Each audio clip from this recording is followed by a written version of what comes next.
Hi everyone. First off, just to get some administrative items out of the way, you can follow me on Instagram, Twitter, and TikTok, where I'll be putting more content on men's track and field over there, just to give us guys some exposure and attention.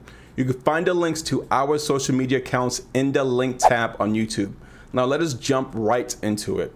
If some of you in the United States and overseas watched the World Athletics Oregon2022 Championships, you might have recognized this young lady and probably said, who is that?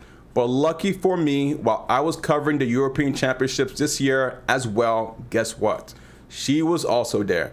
So who is she? Her name is Nicole Yeargin. She runs for Great Britain.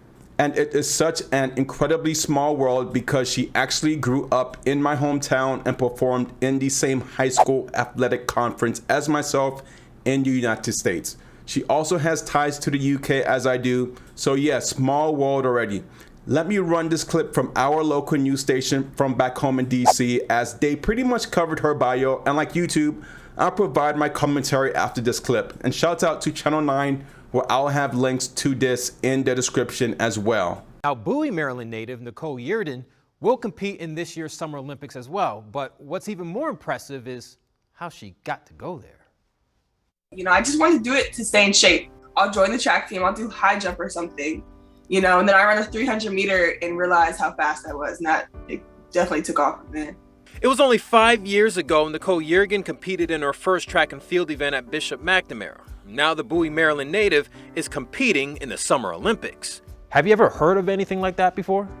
Honestly, no. Let's just say Yeargin is good at everything she does. In high school, she became the first female athlete to play football in her conference, while also competing in gymnastics, diving, soccer, and now track. And it's funny because people used to tell me, like, from 7th grade, you know, I played basketball, and they're like, wow, like, you got to get your daughter in track. Like, I knew I was fast, but I just didn't see myself running at practice. Now, Yeargin will run in the Olympics wearing the red, white, and blue, but not the red, white, and blue you're thinking.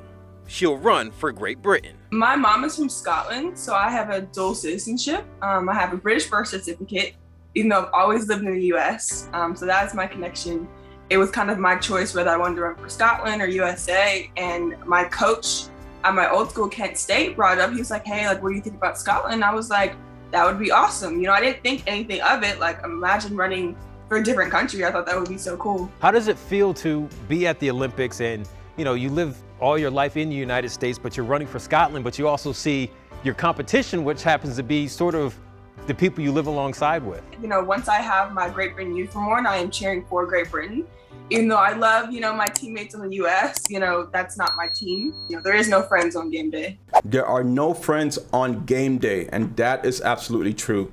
Her resume includes World Championships bronze medalist, European Championships bronze medalist, top 8 at Olympic Games, and Commonwealth Games bronze medalist, all by the age of 25, where she currently stands today.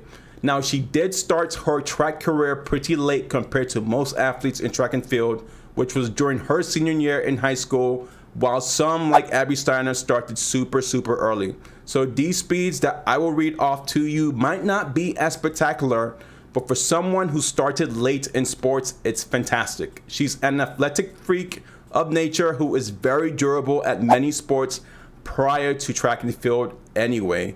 And I am led to believe that the strength, workout, and condition training made her very equipped to handle an event like the 400 meters.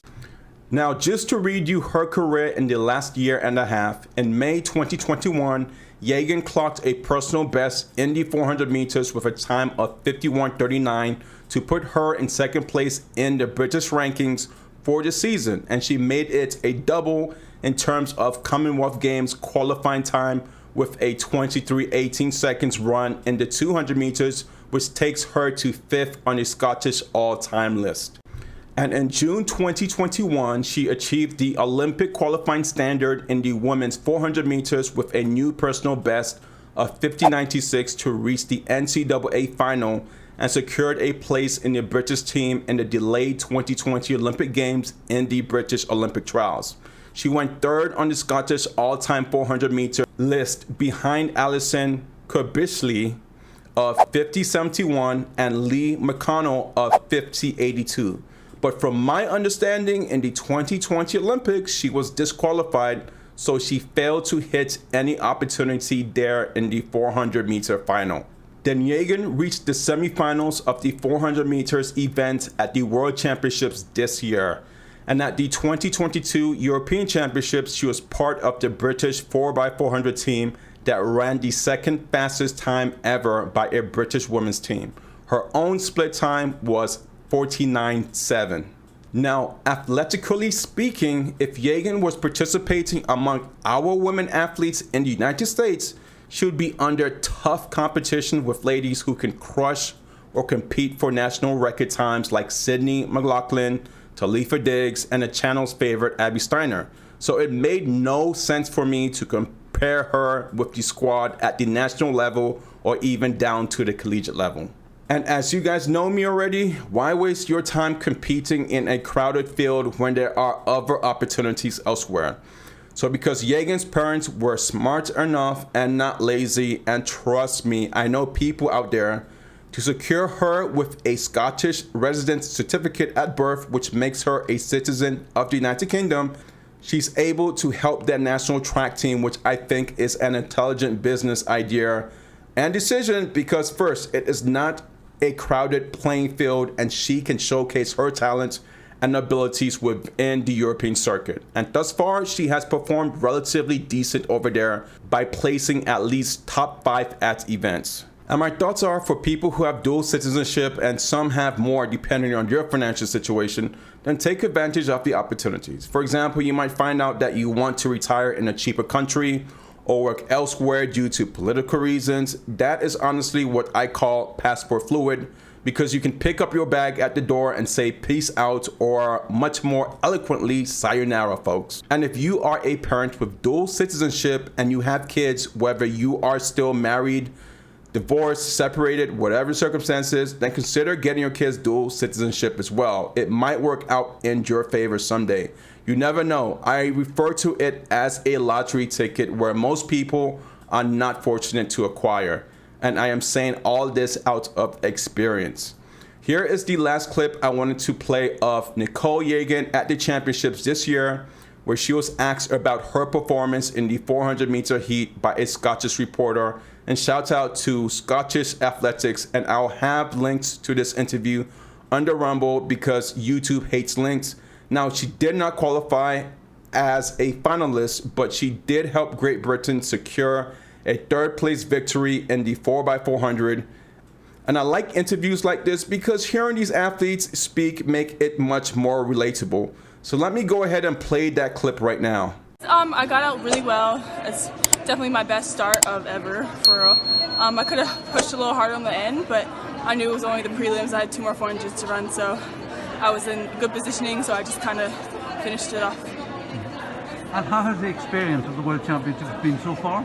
It's been good. It's been good. It's a lot better, I would say, than last year. I think because, you know, COVID is a little lighter now, and it's just, I've run here before. I've run my season best on this track, so it's almost like home in a sense. For some people it's strange being on a university campus for a championship. How are you finding that? I find it fine. I mean, obviously the beds are hard. Dorm style is not it, but, you know, you gotta deal with what you're given. And what next? Rest and prepare? Yeah, exactly. I got 2 days to rest, recover, do some shakeouts, and just really get ready to hopefully break a national record. So that is Nicole Yeargin. Comment, like, and subscribe, and let me know if you want to hear more of her in future events or other athletes. Have a great day.